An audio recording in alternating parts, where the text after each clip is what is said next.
많은 분들이 지금 우리 사회를 이 분노 사회다 이렇게 그 규정을 짓는 것을 종종 듣고 또 보게 되는데요.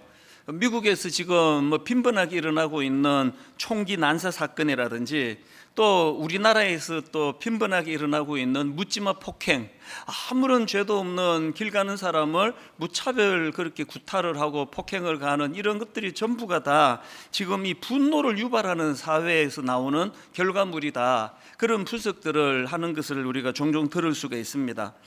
제 개인적으로 이 분노라는 감정이 이게 참 위험한 감정이다라고 느끼는 이유가 두 가지가 있는데요. 하나는 뭐냐 하니까 이 분노라는 감정은 이 통제가 잘 되지 않는 감정으로 흐르기 쉽다는 겁니다. 제가 이제 이 뇌가 제게 지시를 하지 않습니까? 조금 더 설교를 강조하기 위하여 소리를 크게 질러! 라고 지시를 내리면 제가 거기에 따라서 소리를 또 크게 지르고요. 오른손을 들고 설교해! 그러면 또 오른손을 흔들고, 이게 다 이제 그 통제를 받으면서 하는 것이 뇌의 지시를 받는 우리 신체인데, 어느 단계를 넘어가면 감정은 내 뇌의 통제를 받지 않는 겁니다. 그 묻지마 살인, 그 이유 없이 길 가는 사람을 칼로 사람을 죽이고 하는 이런 일들이 그게 뭐 얼마나 많은 내면의 통제가 이루어졌음에도 불구하고 전혀 그 시스템이 작동이 되지 않으니까 일어나는 일 아닙니까? 그래서 이 분노는 이 산불이 통제가 되지 않는 에너지가 얼마나 위험한 파괴력을 가져다 주는가를 보여주는 대표적인 게 이 산불이라고 한다면, 이 분노라는 감정도 마찬가지예요. 이 통제가 되지 않을 위험이 도사리고 있기 때문에 이 분노라는 감정이 참 위험하다, 이제 그런 생각을 하고요. 또 그런가 하면은 이 분노라는 감정이 위험한 게 그 파괴적인 에너지가 너무나 강력하기 때문입니다.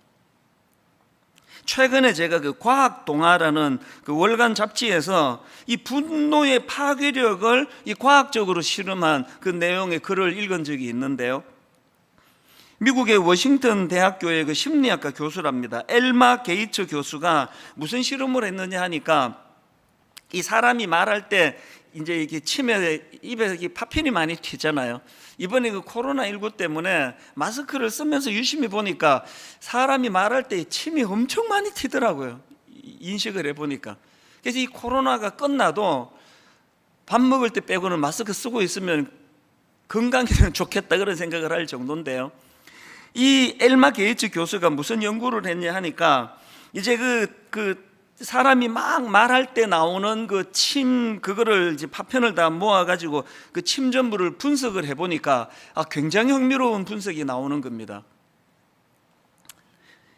그 사람의 감정 상태에 따라가지고 이 침 전부의 색깔이 다르더라. 이것도 참 흥미로웠습니다. 이제 평상시에 뭐 별다른 격앙되는 감정 없이 이야기를 나눌 때 그 사람의 그 침 전부는 이게 무색이랍니다. 지금 저는 이제 아마 침이 튀면 무색일 거예요. 뭐 특별한 어떤 그 흥분되는 감정 없이 평범하게 이야기하는 그거는 색깔이 없는데요. 여기에 반해 가지고 이제 막 사랑의 감정을 느낄 때, 막 사랑한다는 표현을 하고 당신은 너무 소중하다고 표현하고 그럴 때 나오는 그 침전물을 색깔을 분석을 해보니까 이게 분홍색이더라는 겁니다. 또 그런가 하면은 이제 막 분노, 막 화가 나가지고 격앙이 돼가지고 막 이렇게 퍼부을 때 그때 그 침전물을 가지고 보니까 이게 짙은 갈색이 되더라는 겁니다. 이게 그 과학 동화에 나온 책이기 때문에요. 막 그냥 막 이렇게 추측해서 나오는 이야기랑은 완전히 다른 거 아닙니까?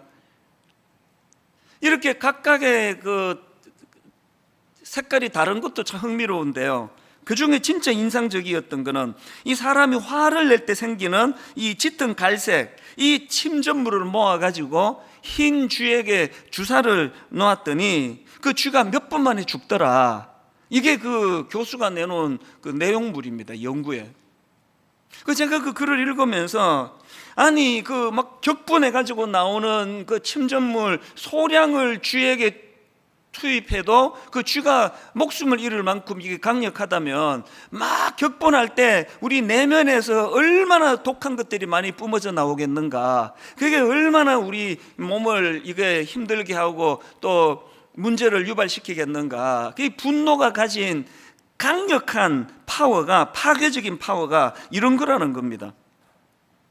이렇게 파괴력을 가진 감정이면서도 잘 통제가 되지 않는 이런 참 그 부정적이고도 무서운 에너지가 바로 이 분노라는 감정의 에너지인데요. 문제는 이 분노라는 감정을 다스리고 통제할 수 있다. 그러니까 그런 주장들을 하는 그 심리학자들이 있다는 겁니다.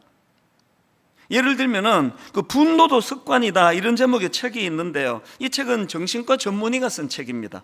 그 책에서 주장하는 게 뭐냐 하면은 이제 이 분노는 습관의 문제이기 때문에 훈련을 통해서 이 분노라는 감정을 통제하고 다스릴 수 있다. 그걸 이제 주장하는 겁니다. 그러면서 설명하기를 보통 이제 그 카타르시스 이론이라고요. 마음에 막 분노가 생기면 그거 쌓아두면 병이 되기 때문에 그 분노를 표현을 해야 된다. 그래서 외향적인 사람, 다혈질적인 사람은 건강하다 그런 말들을 하는데 그게 틀린 얘기라는 거예요. 연구해 보니까 그게 아니고요.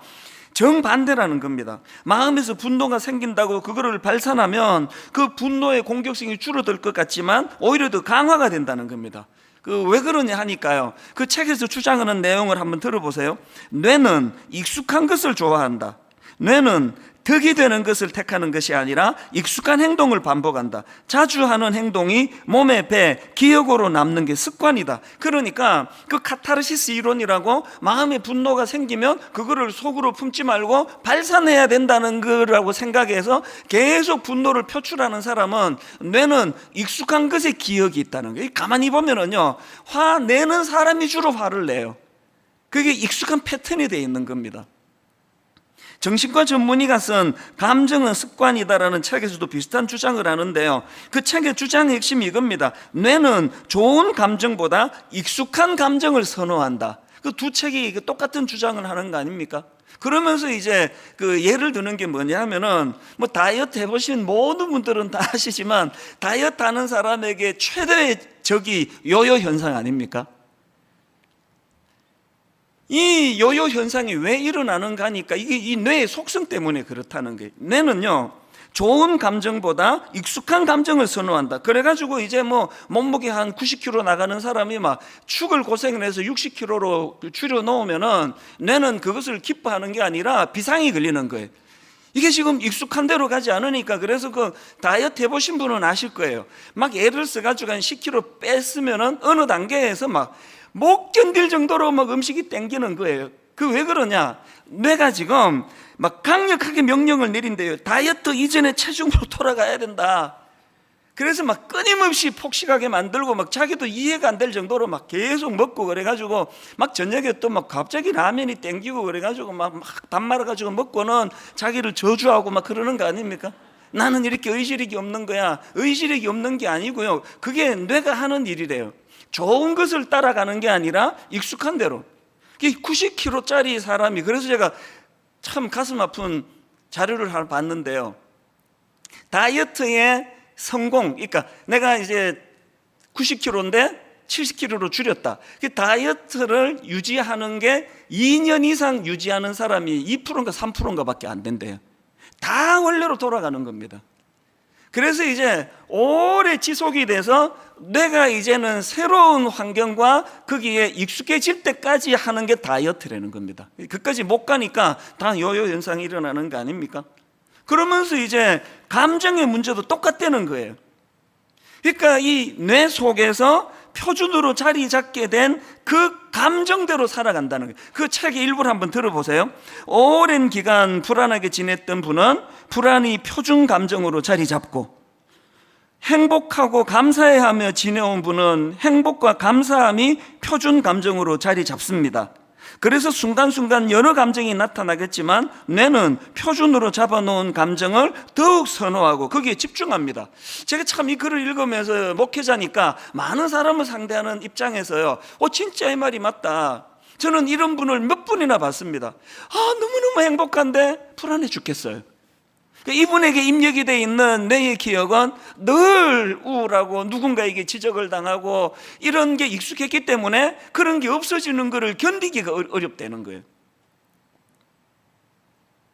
저는 이런 내용의 책들을 쭉 보면서 뭐 정신과 의사가 뭘 어떻게 분석하고 하는 이것도 중요하지만 우리는 무엇보다도 예수 믿는 사람 아닙니까? 예수 그리스도를 닮아가고자 하는 성화를 꿈꾸는 자들 아닙니까? 그렇다면은 늘 우리 내면에서 뭘 노력해야 되겠습니까? 그래서 제가 참 이 찬양이 이런 여러 분석들을 참 다 종합해서 우리가 추구해야 되는 어떤 목표처럼 느끼게 만드는 찬양이 있는데요. 보소서 주님, 나의 마음을 선한 거 하나 없습니다. 그러나 내 모든 것 주께 드립니다. 사랑으로 안으시고 날 새롭게 하소서. 그 다음에 막 절규처럼 느껴져요. 주님 마음 내게 주소서. 내 아버지 주님 마음 내게 주소서. 나를 향하신 주님의 뜻이 이루어지도록 주님 마음 내게 주소서. 예수 믿은 다음에 하나님, 내 안에는 선한 게 없습니다. 작은 분노에도 이 감정 처리가 되지 않는 게 저입니다. 그래서 주님, 내 안에 선한 마음이 없으니 주님 마음 내게 주시기 원합니다. 늘 그렇게 사모하고 은혜를 갈망하다가 보면은 어느 단계가 지나가면은 우리 뇌가 뭘 기억합니까? 늘 분노를 다스리고 분노를 억제하고 용서와 주님의 사랑이 내 안에서 계속 연습되어질 때에 어느 단계가 지나가면은 그것이 자연스럽게 내 머리에 기억이 되어 남아있는 거, 이게 성화 아닙니까? 이제는 오늘은 분노와 관계되는 일반적인 이제 말씀을 준비를 했고요. 이제 다음 주일에는 이제 특별히 가정 안에서의 분노, 이 말씀을 제가 지금 준비하고 있는데, 두 주간에 이 분노와 관계되는 말씀을 나누는 동안에 내가 막 그냥 막 의지를 가지고 100% 다 깨집니다. 이 뇌는 원래로 돌아가는 속성이 있기 때문에 우리가 하나님을 이런 어떤 감정을 뛰어넘는 성령께서 역사하시는 그 은혜를 우리가 사모하면서 지속적으로 주님을 닮아가는 생활을 꿈꿀 때에 우리 안에 그 참 다스리기 어려운 이 분노라는 감정도 주님 안에서 통제되고 다스려지게 될 줄로 믿습니다. 이런 어떤 마음을 가지고 저는 이제 오늘 이 분노 조절과 관련해서 이 성경적인 대안 세 가지를 좀 나누어 보려고 하는데요. 첫 번째로 분노 조절을 위한 성경적인 대안이 뭐냐? 분노를 품고 있지 말라는 거예요. 제가 그 품고에다가 지금 액센트를 두고 말씀을 드렸는데요. 에베소서 4장 26절 27절입니다. 분을 내어도 죄를 짓지 말며 해가 지도록 분을 품지 말고 마귀에게 틈을 주지 마라. 이 구절을 보면은 이 분노가 영적인 문제라는 것을 금방 알 수 있는데요. 근데 여기서 중요한 게 뭐냐? 우리말에는 분을 내어도 죄를 짓지 말며 해가 지도록, 그 다음에 분을 품지 말고, 이게 그냥 다 같은 분으로 되어 있는데요. 헬라어로는 이 앞에 분을 내어도와 뒤에 분을 품지 말고 할 때 단어가 각각 다른 단어라는 겁니다. 그리고 중요한 거는 뭐냐? 뒤에 나오는 분노라는 단어가 앞에 나오는 분노라는 단어보다 훨씬 더 강력하고 지독한 차원에서의 분노라는 겁니다. 뭘 말합니까?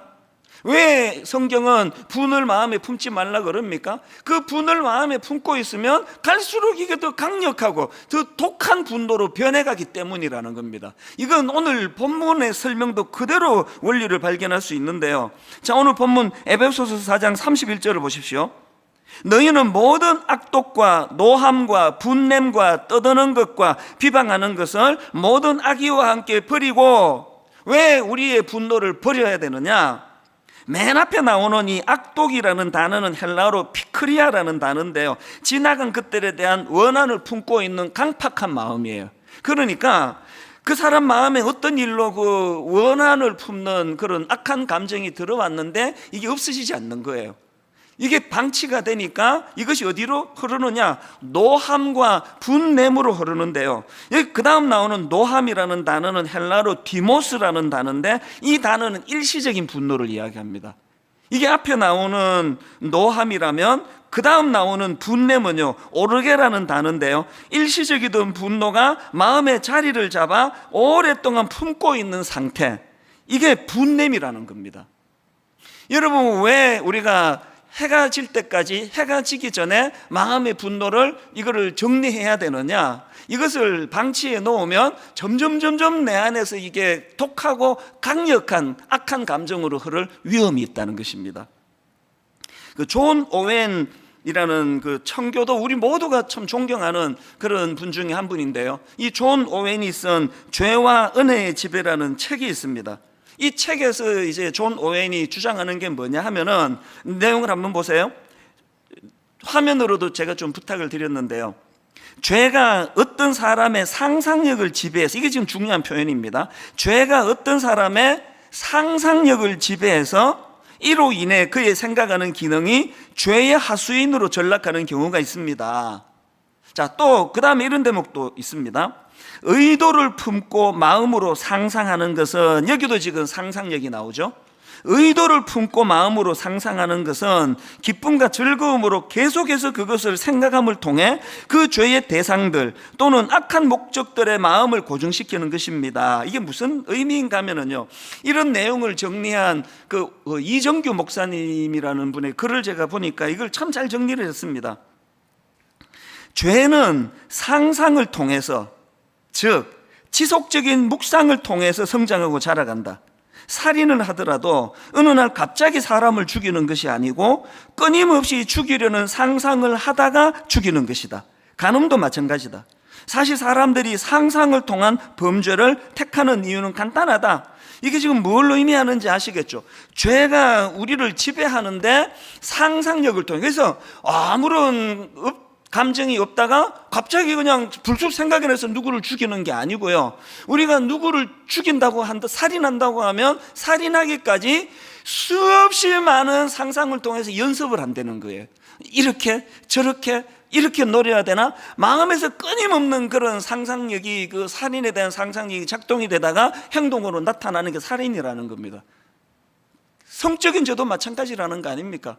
아무 생각 없다가 그냥 무슨 막 그냥 동물처럼 짐승처럼 그렇게 하는 게 아니라 수없이 그 이 행동이 나오기 전에 머릿속으로 끊임없는 반복되는 연습이 있다는 거예요. 이렇게 할까? 저렇게 다가갈까? 이거를 노릴까? 그 많은 악한 상상력이 마음속에서 맴돌다가 그것이 때가 참에 표출되는 게 행동으로 나타나는 죄라는 겁니다. 분노도 마찬가지예요. 해가 질 때까지 분노 문제를 해결해야 된다 우리에게 말씀하실 때는, 그 품으면 안 되는 이유는 그것이 우리 안에서 계속 사단의 공작에 의해서 이 점점 더 울분과 분노가 강력해져가는, 그런 의미에서는 자꾸 이거를 잘 이렇게 털어내는 성격이 참 좋은 성격이에요. 좀 소심하고 내성적인 분들 중에는 다 그런 건 아니지만 이거를 잘 못 털기 때문에 마음에 오래 괴로워하는 분들이 계시다면요, 그런 어떤 기질과 성격을 뛰어넘어서 우리는 성경이 요구하기 때문에 하나님, 내 어떤 기질이나 어떤 성격을 뛰어넘어서 아버지 오래 어떤 분노가 내 안에 자리 잡지 못하도록 성령님 강권적으로 역사하여 주시옵소서. 우리 모두가 공통적으로 하나님께 드려야 될 기도라고 생각합니다. 왜냐하니까 야고보서 1장 14절입니다. 오직 각 사람이 시험을 받는 것은 자기 욕심에 끌려 미혹됨이니 욕심이 잉태한 즉 죄를 낳고 죄가 장성한 즉 사망을 낳느니라. 이 나쁜 차원에서의 분노라는 감정도 똑같다는 겁니다. 그래서 여러분, 마음의 분노가 찾아올 때, 누군가가 내게 아픔을 주고 상처를 줬을 때 우리는 하나님께 기도해야 돼. 이 분노가 내 마음에 오래 품어지지 않고 이것들이 해소가 될 수 있도록 은혜를 구해야 된다. 이게 첫 번째 대안이고요. 그런가 하면은 두 번째 분노 조절을 위한 성경적인 대안이 하나 더 있는데 뭐냐, 품지 않으려고 애를 써도 안 되는 걸 어떡하냐는, 그게 두 번째 대안이 중요합니다. 내가 죄를 품지 않기 위해서는 두 번째로 하나님의 권위를 바로 세워야 된다. 내 내면에 하나님의 권위가 바로 세워지는 것, 이게 무슨 말씀인가 하면은요, 창세기에 보면은 아담과 하와가 범죄하고 하나님과의 관계가 깨지고 난 다음에 4장으로 넘어가 3장에서 그런 일이 일어나고 4장으로 늘어나 가장 먼저 나오는 악한 죄악의 결과물이, 열매가 살인 아닙니까? 동생 아벨을 죽이는 살인으로 나타나거든요. 가인이 동생 아벨을 죽인 그 사건의 발단이 이렇습니다. 창세기 4장 3절. 세월이 지난 후에 가인은 땅의 소산으로 제물을 삼아 여호와께 드렸고 아벨은 자기도 양의 첫 새끼와 그 기름으로 드렸더니 여호와께서 아벨과 그의 제물을 받으셨으나 가인과 그의 제물은 받지 아니하신지라 가인이 몹시 분하여 안색이 변하니 화가 난 거예요. 왜 내 건 안 받으시느냐고. 아니 왜 동생은 받으면서 나는 안 받느냐고. 그래서 하나님에 대해서 화가 나니까 이 안색이 변하고가 그 화가 난 상태를 표현하는 거 아닙니까? 그랬더니 바로 8절에서 하나님이 이렇게 경고하십니다. 가인이 그의 아우 아벨에게 말하고 그들이 덜에 있을 때에 가인이 그의 아우 아벨 7절 하나님이 7절에서 이렇게 경고하십니다.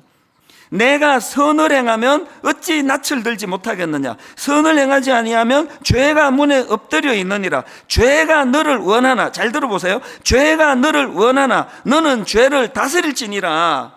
여러분 살다 보면은 가인처럼 본능에 의해 가지고 안색이 변할 수 있습니다. 화날 수 있습니다. 그런데 여기서 바로 작동이 돼야 되는 건 7절에서의 하나님의 말씀이에요. 죄가 너를 원하나 너는 죄를 다스릴지니라. 해가 질 때까지 이거 품으면 안 된다. 그 같은 맥락 아닙니까? 그랬는데도 불구하고 가인은 그 하나님의 말씀의 권위가 그에게 영향을 못 미칩니다. 이런 하나님의 말씀이 떨어지자마자 바로 8절입니다. 가인이 그의 아우 아벨에게 말하고 그들이 덜에 있을 때에 가인이 그의 아우 아벨을 쳐 죽이니라. 많은 신학자들이 이제 왜 하나님이 아벨의 제사는 받으셨는데 가인의 제사는 받지 않았나? 아벨의 제물은 받으셨는데 왜 하나님이 가인의 제물은 받지 않았나? 이게 곡식의 문제다, 짐승의 문제다, 여러 분석이 많은데요. 저는 이거 분석 복잡하지 않다고 생각합니다. 왜 하나님이 가인의 예배를 안 받으셨을까요? 지금 일이 터지고 보니까 하나님의 권위를 인정하지 않는데, 하나님의 말씀의 권위를 완전히 짓밟아 버리는데 어떻게 이런 사람의 제사를 받을 수 있겠냐고요. 여러분, 지각 안 하는 거 중요하고 하나님께 때맞춰 헌금 드리는 거 중요하고 정성을 다해 찬양하는 거 중요한데요, 오늘 여러분의 모든 예배 행위의 이전에 지난 엿새 동안의 삶 속에서 내가 여호와 하나님의 권위를 인정했던가, 여호와 하나님의 존재를 내가 인식하고 살았던가, 이게 예배의 승패의 가장 중요한 핵심이라는 겁니다. 가인이 왜 실패했습니까? 안색이 변한 거 하나님 허용해 주세요. 하나님께 섭섭한 마음을 가질 수 있습니다. 그러나 그는 하나님의 권위가 그 내면에 없었기 때문에 죄가 너를 원하나 너는 죄를 다스릴지니라, 이 하나님의 경고의 말씀을 완전히 못 들은 걸로 무시하는 태도, 오늘 현대인들이 가지고 있는 가인의 모습이 이거 아닙니까? 이건 사울왕도 마찬가지예요. 여러분이 다 아시지만 다윗이 골리앗을 무찌르고 이제 수많은 사람들이 이제 박수를 받고 열광을 하는 그런 것을 이제 경험하는데, 그 과정에서 이제 사울의 마음에 분노가 생깁니다. 자, 사무엘상 18장 7절 8절입니다. 여인들이 뛰놀며 노래하여 이르되 사울이 죽인 자는 천천히요 다윗은 만만히로 단지라. 사울이 그 말에 불쾌하여, 그 다음 보세요, 심히 노하여 이르되, 분노가 들어온 거예요. 다윗에게는 만만을 돌리고 내게는 천천만 돌리니 그가 더 얻을 것이 나라 말고 무엇이냐고. 사실은요, 저는 이 사무엘상 18장 7절 8절의 사울이 너무 공감이 돼요. 저는 안 그렇습니까? 어디? 막 저보다 누가 막 젊은 목사님이 설교를 뛰어나게 잘하고 막 이찬수 목사님 빨리 늙어가지고 은퇴했으면 좋겠다. 이 목사님이 담임이 돼야 되는데, 그렇다면 저도 사울처럼 분노가 생길 것 같아요. 다행히 속으로만 해주셔가지고 노래를 안 부르셔가지고 참 감사한데요. 여러분이 사울을 이해할 수 없습니까? 아니 이게 자기가 나라를 위하여 지금 왕인데 사울은 천천히고 다윗은 만만이라고. 그래서 심히 노한 거예요. 그리고 그 말이 불쾌했습니다. 너무 이해가 돼요. 저는 너무 공감이 돼요. 그러나 사울의 치명적인 문제는 분노가 생긴 게 아닙니다. 사울왕의 치명적인 문제는 그 다음 9절을 보세요. 그날 후로 사울이 다윗을 주목하였더라. 여러분, 여기 나오는 그날 후로의 유효기간이 언제까지였는지 아시죠? 그날 후로는 다윗이 죽을 때까지예요. 사울이 죽을 때까지예요. 뭘 의미합니까? 가인하고 이 사울 왕의 공통점이 뭐예요? 안색 변할 수 있다니까요. 하나님께 섭섭함을 표할 수 있습니다. 그런데 사울과 가인에게 공통점은 하나님의 통치가 없는 거예요. 설마 여러분 사울이 일시적으로 저 어린 놈을 갖다가 말이야 나는 천천히라 그러고 저놈의 자식은 만만이라 그러는데 그 마음이 분노가 생기고 화가 났을 때 하나님의 다스림이 왜 없었겠냐고요. 그 옳은 생각 아니다. 너 그거 고쳐야 된다. 얼마나 많은 하나님의 메시지가 있었겠냐고요. 불행하게도 사울 왕은 죽을 때까지 그 변화가 없었던 거 아닙니까? 우리가 추구해야 되는 게 뭐예요? 분노라는 감정을 자꾸 감추려고 애쓰는 것이 아니라 이런 통제하기 어려운 감정을 다스려 주시는 하나님을 인정하는 거예요. 그분의 말씀 앞에 귀를 기울이는 겁니다. 이런 점에서 저는 다윗, 소년 어린 다윗, 그리고 나중에 왕이 되었던 다윗, 이 다윗의 결정적인 차이가 그거예요. 여러분, 그 다윗도 인간인데, 아니 내가 물맷돌 돌려서 골리앗 때려잡은 죄밖에 없는데 어떻게 이렇게, 여러분 그 사울 왕이요 다윗을 죽이겠다고 집요하게 쫓아다녔던 세월이 몇 년이나 되는지 아세요? 13년이 넘습니다. 13년이 넘는 세월 동안 억울하게 도망자 신세를 겪어야 되는 다윗이 억울하지 않겠습니까? 그 인간 아닙니까? 분노가 없겠습니까? 그런데 놀랍게도 동굴에서 그 못된 사울왕을 복수할 수 있는, 사울을 죽일 수 있는 기회가 2번이나 있었는데 다윗은 그를 상대하지 않습니다. 죽이지 않습니다. 이게 어떻게 가능했을까요? 저는 시편 안에 그 모든 답이 다 있다 생각합니다. 여러분 이번 여름에 한번 시편을 천천히 읽어보세요. 특별히 다윗이 쓴 시편에 보면은요 모든 울분을 하나님께 다 쏟아놓아요. 하나님께 다 들이퍼붓습니다. 예를 하나 들어볼까요? 시편 109편 7절입니다. 그가 심판을 받을 때에 죄인이 되어 나오게 하시면, 지금 하나님 앞에 지금 이게 무슨 기도인지 저주를 퍼붓는지 모르겠습니다. 원수들에 대하여 그의 기도를 들어보세요. 7절. 그가 심판을 받을 때에 죄인이 되어 나오게 하시며 그의 기도가 죄로 변하게 하시며 그의 연수를 짧게 하시며 그의 직분을 타인이 빼앗아가게 하시고, 그의 연수를 짧게, 빨리 죽여달라는 거 아닙니까? 그래서 그 다음에 이게 기도입니까 저주입니까? 9절. 그의 자녀는 고아가 되고 그의 아내는 과부가 되며 그의 자녀들은 유리하고 구걸하고 그들의 황폐한 집을 떠나 빌어먹게 하소서. 이게 무슨 기도예요 이게? 놀랍게도요 하나님은 이런 다윗의 하나님께 들이퍼붓고 쏟아놓는 그 울분의 감정을 허용하고 계시다는 거예요. 그래서 그게 제 성경으로 기록이 되어 있습니다. 하나님은 그 다윗의 어떤 표면적인 모습을 보시고 이 무엄한 놈, 이게 기도야 이게? 그렇게 하지 않으시는 하나님이세요. 하나님은 다윗을 귀하게 보시는 게 그 모든 희노애락의 감정을 여호와 하나님에게로 가져오는 행위, 그 자체를 귀하게 보시는 거예요. 왜? 하나님의 주권을 인정하고 살아계신 하나님을 삶 속에서 늘 인식하고 있다는 걸 보여주기 때문이거든요. 저는 저와 여러분들이 이 땅을 살아가다가 마음에 분노가 일어나고 마음에 치유되지 않은 상처가 있을 때 지금이야말로 이 분노를 하나님 앞으로 가져가는, 하나님을 만나려고 애쓰는 도구로 이 분노가 쓰여지게 되기를 바랍니다. 기도를 너무 점잖게 하는 거, 그거 글쎄요, 뭐 그런 예의 바른 기도도 하나님이 기뻐하시겠지만 금요기도회 같은 데 오셔가지고 내 모든 감정은 하나님께 다 던져 넣어버리세요. 하나님 내가 죽을 것 같습니다 저 사람 때문에. 아무 죄도 없는 나를 13년이 넘도록 죽이려고 달려드는 저 원수 같은 사울 때문에 내가 못 살겠습니다. 내가 도대체 막 들이퍼부으면 그 시편이요 대부분의 경우 이제 끝은 하나님은 찬양하러 하는 것으로 끝이 나는데요, 어떤 또 시편에 보면은 끝까지 저주로 끝나는 그런 구절도 있습니다. 그런데 하나님이 그것조차도 허용을 하세요. 여러분, 우리가 그저 우아하게 예수 믿는 것도 좋지만요, 저와 여러분의 신앙생활 가운데 가인처럼 안색이 변할 수 있고 분노가 나를 엄습할 수 있고 심지어 하나님께 섭섭한 마음이 찾아올 수 있다 할지라도 하나님의 존재를 우리가 인정해 드리면서 그분의 권위 앞에, 지금 죄가 너를 원하나 너는 죄를 다스릴지니라, 이 하나님의 말씀의 권위 앞에 승복하고 순종하는, 그래서 울분은 하나님에게로 다 토해 놓지만 그것이 악한 행위로 나타나지 않도록 하는 이것이 하나님의 권위를 바로 세워 인정하는 사람들의 특징이라고 믿습니다. 그래서 저는요, 로마서 12장 19절, 내 사랑하는 자들아 너희가 친히 원수를 갚지 말고 하나님의 진노하심에 맡기라. 너희가 친히 원수를 갚지 말고 하나님의 진노하심에 맡기라. 여러분, 하나님의 진노하심에 내 그 울분을 맡겼던 사람은요, 이 말씀이 주는 위로를 다 경험하실 거예요. 이 말씀은, 이건 위로의 말씀이에요.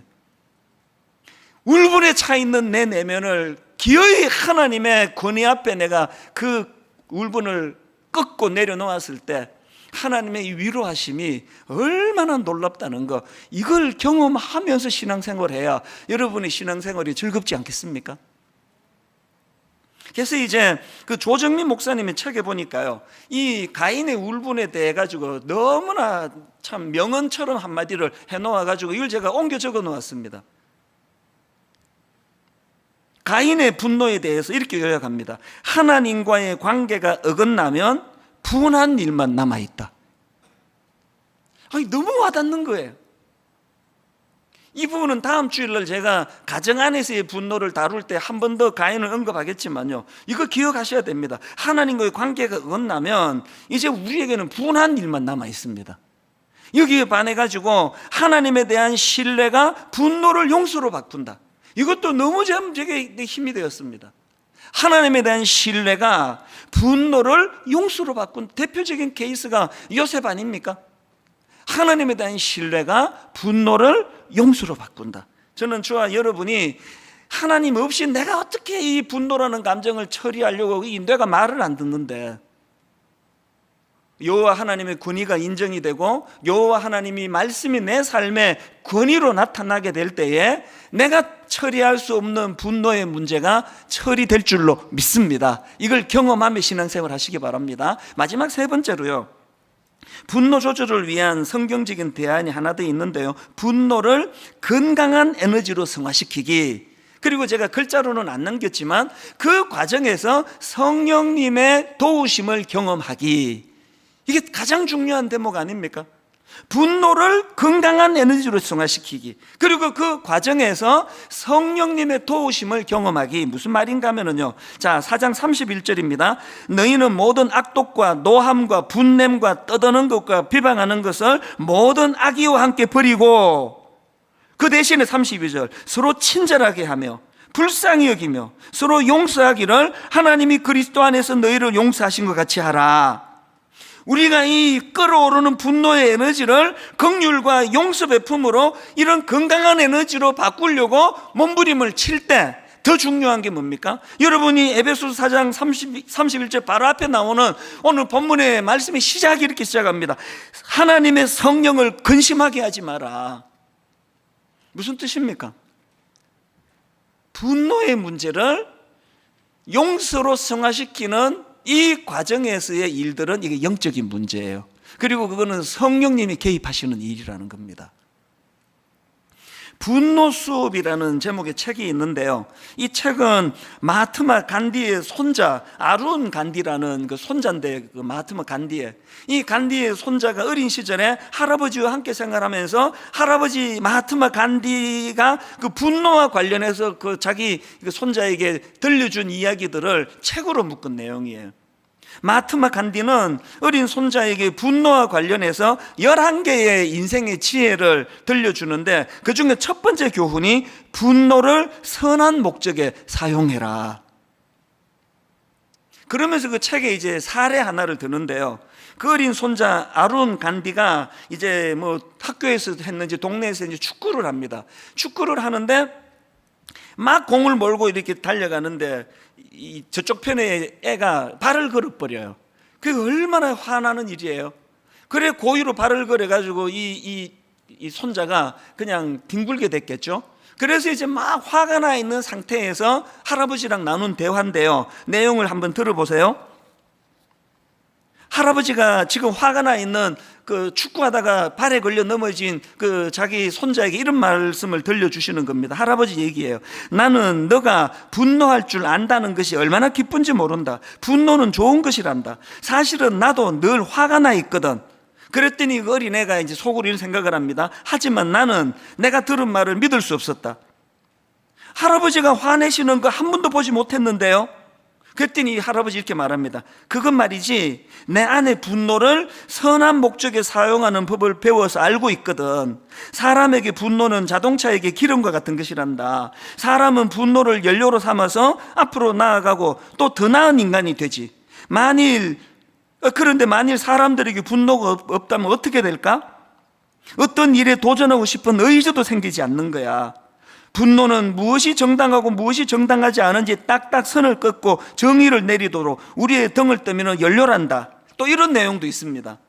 전기만 해도 그렇다. 전기를 제대로 사용하면 생활을 개선할 수 있지만 잘못 사용하면 사람이 다치거나 죽을 수도 있지.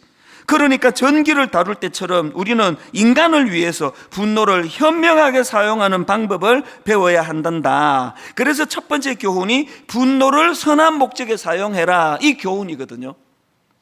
저는 이런 내용의 그 글들을 읽으면서 어린 손자 아론 간디에게 할아버지 마하트마 간디가 있어가지고 그를 지도해 주는 것처럼 우리에게는 성령님이 계시다는 거예요.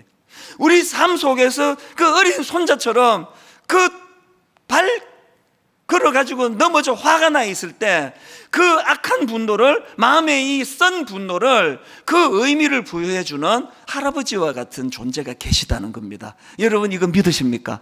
여러분 내면의 분노가 울분으로 복수하고 살인하고 폭행을 저지르는 악한 쪽으로 흐르지 않으시도록 성령님은 우리에게 늘 가르쳐 주세요. 이 분노가 선한 감정으로 흘러갈 수 있도록. 결론을 이렇게 맺기를 원합니다. 제가 최근에 어느 목사님 설교를 듣다가 보니까요, 이중표 목사님 예화를 드는 걸 제가 들었는데요, 그 글로 보았는데요, 이중표 목사님은 그 별세 신학 혹은 별세 신앙으로 참 우리 젊은 목사들이 참 존경하는 그런 어른이세요. 지금은 돌아가셨지만. 그런데 이분 얘기를 들어보니까 젊었을 때 좀 다혈질이셨나 봐요. 이제 이 젊은 시절에 이제 단임 목사로 부임을 하신 것 같은데요, 이제 막 설교를 하는데 저 성가대에서 청년 하나가 막 계속 그 예배를 방해하는 겁니다. 나중에 목사 돼 보세요. 그 얼마나 짜증 나는지 아세요? 이 목사님이 참다가 또 이분이 다혈질이신가 봐. 도저히 못 참아서 설교하다가 성경을 집어 던졌대요. 근데 불행하게도 그 깐죽거리는 그 청년이 맞아야 되는데 그 옆에 아무 죄도 없는 어떤 아가씨가 맞은 거예요. 여러분 예배 드릴 때 옆에 누가 앉은지 잘 보셔야 됩니다. 안 그러면 성경 날아갑니다. 그래가지고 그 아무 죄 없는 아가씨가 예배 드리다가 이게 날벼락을 당한 거 아닙니까? 목사거든요. 성경에 맞아가지고 막 피가 나고 그러니까요, 그거를 용서하고 넘어갈 교회가 어디 있습니까? 그 일로 이 목사님이 쫓겨난 거예요. 그 제가 읽은 그 설교문에 보니까요, 평생 이 목사님이 그걸 기억하면서 그래 내가 죽어야 하는데 죽지 못해서 모든 문제가 일어난 거야. 더 죽어야지. 날마다 죽어야 돼. 그리스도와 함께 십자가에 못 박혔나니 그런 적이 이제는 내가 산 것이 아니요 내 안에 그리스도 예수께서 사신 것이야. 이 목사님이 늘 그 실수, 그 분노의 감정을 처리 못해가지고 그 성경을 집어던진 그 일을 통해가지고 늘 하나님, 나는 이런 사람이라고 하나님 은혜를 구해서, 그래서 별세 신학이라고 하는 너무나 존경받는 그런 목사님으로 그렇게 승화가 돼 가는 거 아니냐. 제가 이 설교를 제가 문을 읽으면서 저도 정말 한번 성화된 목사를 위해 성경 한번 던져야 되겠다. 아직까지 못 던지고 있습니다. 아까 제가 인용해드린 찬양과 똑같습니다. 우리 내면을 들여다보면서 보소서 주님, 내 마음을 들여다보니 선한 게 하나도 없습니다. 제가 이 설교를 준비하면서 너무나 고통스러운 시간을 보냈거든요. 지난주에 제가 혈기가 터진 거예요. 설교 준비하는 내내 너무 괴로운 거예요. 이 설교할 자격이 있나 내가? 너무너무 마음이 아팠습니다. 그러면서 제가 위로를 받는 거예요. 보소서 주님, 이게 접니다. 뭐라 그럴듯하게 설교해대고 있지만 자기 안에 있는 감정, 분노의 문제도 처리를 못하면서 설교하는 게 접니다. 보소서 주님, 내 마음을. 선한 거 하나 없습니다. 그러나 한 주 내내 그래서 주님 마음 내게 주세요. 주님 마음 내게 주시기 원합니다. 나를 향하신 아버지 뜻을 이루어내기 위해서 주님 마음 내게 주시기 원합니다. 오늘 이 자리에 어떤 분은 그런 날벼락을 받아가지고 아무 죄도 없이 성경이 날아와서 피가 흐르는 그 젊은 자매와 같은 아픔을 겪는 분이 계시고요, 어떤 분은 저처럼 이 고비를 넘기지 못하고 혈기가 튀어나온 것 때문에 괴로워하며 이 자리에 앉아 있는 분도 계실 거예요. 이러나 저러나 우리가 구할 것, 주님 마음 내게 주소서. 주님 마음 내게 주소서.